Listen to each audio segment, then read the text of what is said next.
नमस्कार दोस्तों। UP super TET 2026 की अगर आप प्रिपरेशन कर रहे हैं तो आपको एक डेली रूटीन चाहिए होगा, एक मास्टर प्लान चाहिए किस तरीके से मुझे प्रिपरेशन करनी है।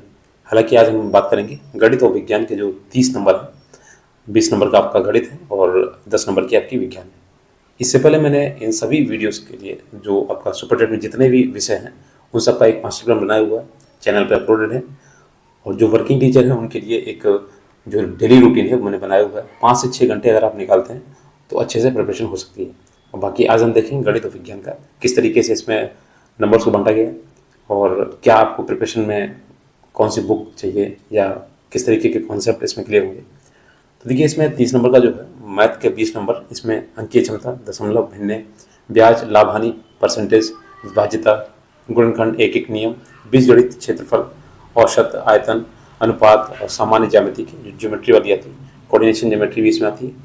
तो ये इंपॉर्टेंट जो चैप्टर्स हैं जो आपके सिलेबस में दिए गए वो सभी हैं।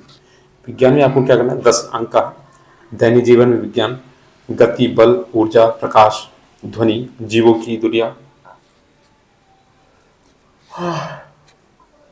मानव शरीर, स्वास्थ्य एवं पोषण, पर्यावरण और पदार्थ की अवस्थाएं, ये आपका साइंस है। साइंस ज़्यादातर 9वीं और 10वीं की बुक से पूछा जाता है, फिर भी आप 6 से लेके 10वीं तक आप जरूर पढ़ें इसको। तो देखिए, 3 अचूक नियम क्या है इसके, तो मैंने अभी बताया उन बुक्स पढ़ने का। तो नियम पहला क्या है कि एससीईआरटी की बुक्स बेसिक्स, आपको अगर बेसिक आपका कमज़ोर है, जैसे महिला टीचर होती हैं या महिलाएं जिन्होंने साइंस लिया है, साइंस बैकग्राउंड से, तो उनकी मैथ जो है वो थोड़ी सी कमज़ोर रहती है। अगर उन्होंने मैथ साइंस पढ़ा हुआ तो ठीक है, इंटर तक तो पढ़ी होती है, लेकिन फिर भी जब वो बीए करती हैं या केवल साइंस ले रही हैं तो मैथ छूट जाती है। तो विज्ञान और गणित के लिए आपको मोटी गाइड की बजाय आप क्लास 6, 7, 8 की बुक्स पढ़ें और 9, 10 की एक एग्जाम्पलर आती हैं दोनों की, वो जरूर पढ़ें। आपकी अगर साइंस पढ़ना है तो 9, 10 की एग्जाम्पलर काफ़ी अच्छी है। मैथ्स रटे नहीं, इसे घिसने का विषय है, बिना पेन चलाए मैथ नहीं आती, आपको प्रैक्टिस करनी ही पड़ेगी। आपको लग रहा है, वीडियो देख रहे हैं कि हाँ ये सवाल मुझे आ गया, तो वीडियो से अच्छा है आप बुक है आपके पास तो बुक से क्वेश्चन खुद लगाएं। जब तक आप कैलकुलेशन खुद करेंगे तभी आपके समझ में आएगा। रोज़ कम से कम 15 से 20 सवाल करने की आदत डालें, ठीक है, शाम को निकाल लें या सुबह निकाल लें। अभी के विज्ञान में व्यवहारिक जो प्रैक्टिकल अप्रोच है, थ्योरी रटने की बजाय उसे देखें, उसका दैनिक जीवन में उपयोग क्या है उसे देखें। जैसे नींबू में कौन सा एसिड होता है, गाड़ी के शीशे में कौन सा दर्पण होता है, इस तरह के क्वेश्चन पूछे जाते हैं विज्ञान में। तो ये एक स्मार्ट स्ट्रेटजी है, ठीक है।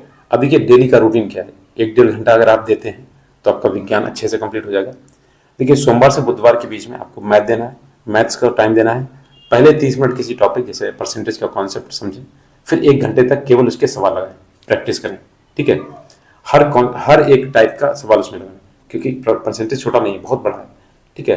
परसेंटेज से आप जो फ्रैक्शन वैल्यू निकाली जाती है, फ्रैक्शन वैल्यू, उससे बहुत सारे सवाल लगते हैं, ठीक है। जो परसेंटेज है वो कई में काम आता है, जैसे लाभ हानि हो गया आपका, ठीक है, साधारण ब्याज हो गया, चक्रवृद्धि ब्याज हो गया। तो अगर आप परसेंटेज समझ जाते हैं तो बहुत सारे कॉन्सेप्ट क्लियर हो जाते हैं। नेक्स्ट है, गुरुवार और शुक्रवार को विज्ञान आपको विषय पकड़ना है। 45 मिनट तक थ्योरी पकड़ें, जैसे जीव विज्ञान या भौतिकी पढ़ें या बायो या केमिस्ट्री कुछ भी पढ़ें, और उसके अगले 45 मिनट तक उसमें ऑब्जेक्टिव जो क्वेश्चन है खुद लगाएं, उसी समय लगाएं। जितना प्रैक्टिस करेंगे उतना अच्छा रहेगा।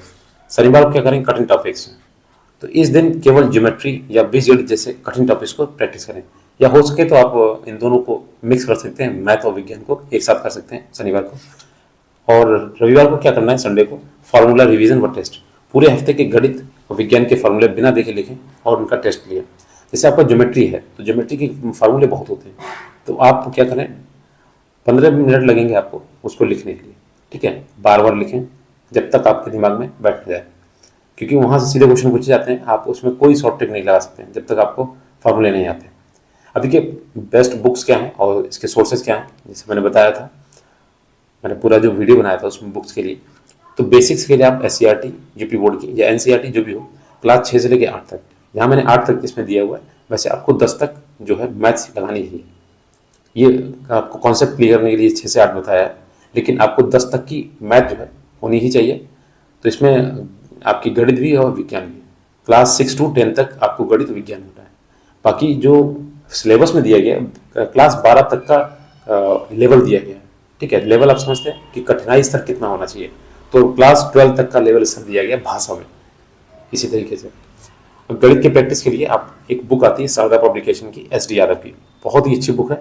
ठीक है, अगर आपको SSC की कोई बुक पढ़नी है तो वो भी पढ़ सकते हैं। राकेश यादव की है, गगन प्रताप की है, और आपके अभिनय शर्मा हैं, काफ़ी लोग हैं।